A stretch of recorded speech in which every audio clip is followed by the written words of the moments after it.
আসসালামু আলাইকুম। তো ফরহাদ ভাই, আপনি একটা জিনিস লক্ষ্য করছেন, আমরা কোথায় আজকে দাঁড়িয়ে আছি? আমার পিছনে আপনারা যে গাছটা দেখতে পাচ্ছেন, সে গাছটা 200 বছর আগের, না আরো আগের হতে পারে। এটা মানুষে জানে না কত বছর আগের। তো আজকে কিন্তু আমরা তেমন একটি শিমুল গাছের সামনে কিন্তু দাঁড়িয়ে আছে। আজকে পুরো শিমুল গাছ কিন্তু আমরা দেখাবো, কিন্তু এটা এত বছর আগে। এই গাছের মাঝে, গাছের নিচে সন্ধ্যার পরে এখানে কিন্তু মোমবাতি জ্বালায়। এত বছর আগের একটি গাছ, এই গাছটা কিন্তু এখনো কিন্তু জীবিত আছে।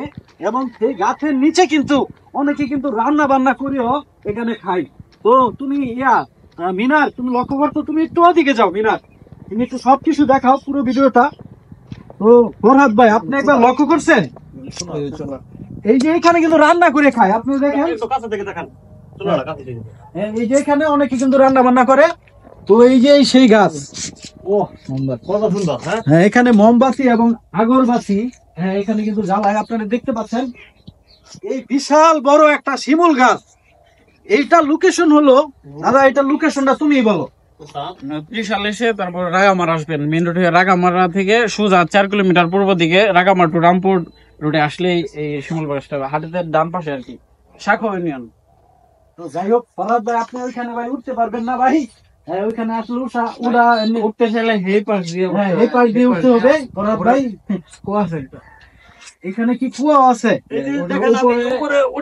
উপর দেখতেছেন না, তারপরে গোল কুয়া আছে সোজা একদম। আরো উপরে উঠতে পারবো।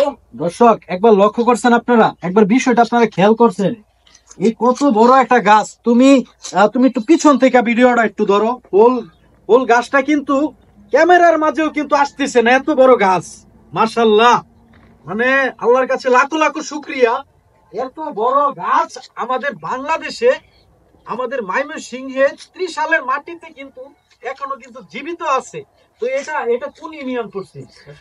এটা হচ্ছে ময়মনসিংহ ত্রিশাল সাকুয়া ইউনিয়ন।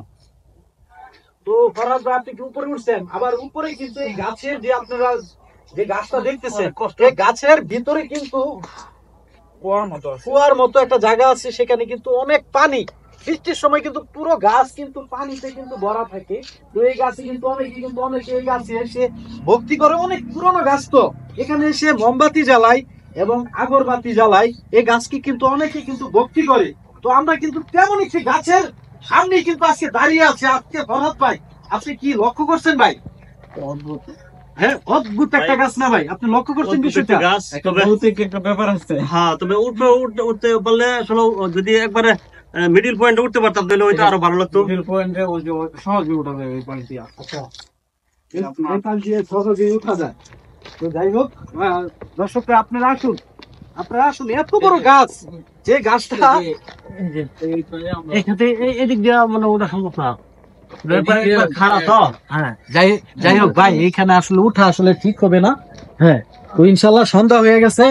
তো যাই হোক, আমরা এমন একটি গাছের কিন্তু আজকে সামনে কিন্তু দাঁড়িয়ে আছি। তো এটা হচ্ছে শিমুল গাছ।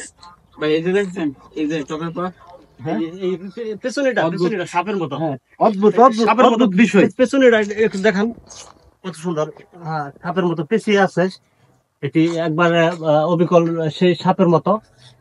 সাপ যেভাবে পেঁচয়।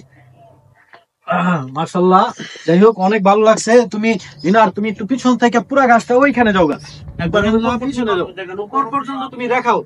যাই হোক মাশাআল্লাহ, আপনারা যদি এমন গাছের একটা লোকেশন খুঁজতেছেন, আপনারা যদি এমন গাছের সামনে যদি আপনারা আসতে চান, তাহলে আপনাদের আসতে হবে আমাদের ময়মনসিংহ ত্রিশাল রাগামারা। আসলে এত পিছনে যায় না, ত্রিশাল যদি আপনারা রাগামারা আসেন, তাহলে রাগামারা আসলে যে কেউ বলবে আমরা 200 বছর আগের একটা পুরনো শিমুল গাছের আমরা ওইখানে যাব।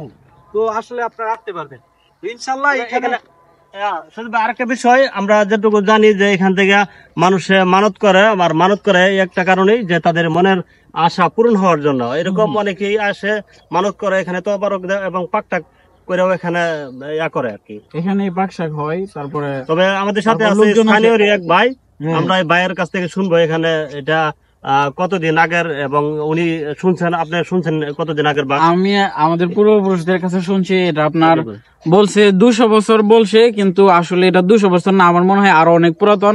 কারণ এই গাছের মানে একুরেট যে হিস্টোরিটা, এটা কেউ বলতে পারে না।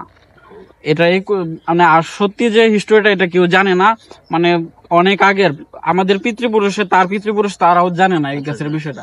আচ্ছা, এখানে যে বিভিন্ন যে লোকজন আসা মানত করে, এবং এটা কি এলাকারই না অনেক দূর? এলাকা ভিত্তিক হয়, তারপর আবার বহিরাগত এলাকা থেকেও আসে, অনেক দূর থেকে দূর থেকে। বিভিন্ন জেলা থেকে এখানে আসে। এখানে আসলে ওই পাশে চুলা আছে, ওখানে আপনি রান্না বান্না করে, তারপরে আপনার এলাকার মানুষ থাকে, তারপরে বিভিন্ন মানুষ আছে এখানে, আপনার বিরিয়ানি রান্না হয়, খিচুড়ি এসব আর কি রান্না করে এখানে খাওয়া দাওয়া করে ওরা। আচ্ছা, তো যাই হোক আমরা একটা জিনিস শেষ করি। তো আপনারা যদি আপনারা ময়মনসিং এর মানুষ, আমার বাড়ি কিন্তু 30 সাল, আমি কিন্তু জানি না এমন একটি বড় একটা গাছ আছে। ফরহাদ ভাই আপনি কি জানতেন? তা আমি আরো একবার আসছি, বিষয়টা আমি জানতাম, আরেকবার আসছি। ও, আপনি আরেকবার আসছিলেন, তো আপনার কাছ থেকে আমি কোনো মানে ভিডিও পাইছি না। যাই হোক আমি কিন্তু এই গাছের কিন্তু লোকেশন আজকে কিন্তু জীবনের ফার্স্ট আমি জানলাম। তো ময়মনসিং এর মানুষ অনেকে যদি আসতে চান তাহলে কিন্তু আপনারা আসতে পারেন। আপনাদের আসতে হবে আগে ময়মনসিং 30 সাল থেকে রাগামারা চলে আসবেন। রাগামারা এসে যে কেউকে বললেই হবে এই শিমুল গাছের আপনারা সামনে যাবেন, তো আপনাদেরকে নিয়ে আসবে। তো ইনশাল্লাহ যাই হোক সবাই ভালো থাকবেন। তো আপনাদের যদি এই ভিডিওটি ভালো লেগে থাকে তো সবাই কিন্তু শেয়ার করে দিবেন, আর এই স্থানীয়দেরকে একটা কথা হলো আপনারা শেয়ার করে দিবেন ইনশাল্লাহ। তো যাই হোক সবাই ভালো থাকবেন, আল্লাহ হাফেজ। আল্লাহ হাফেজ।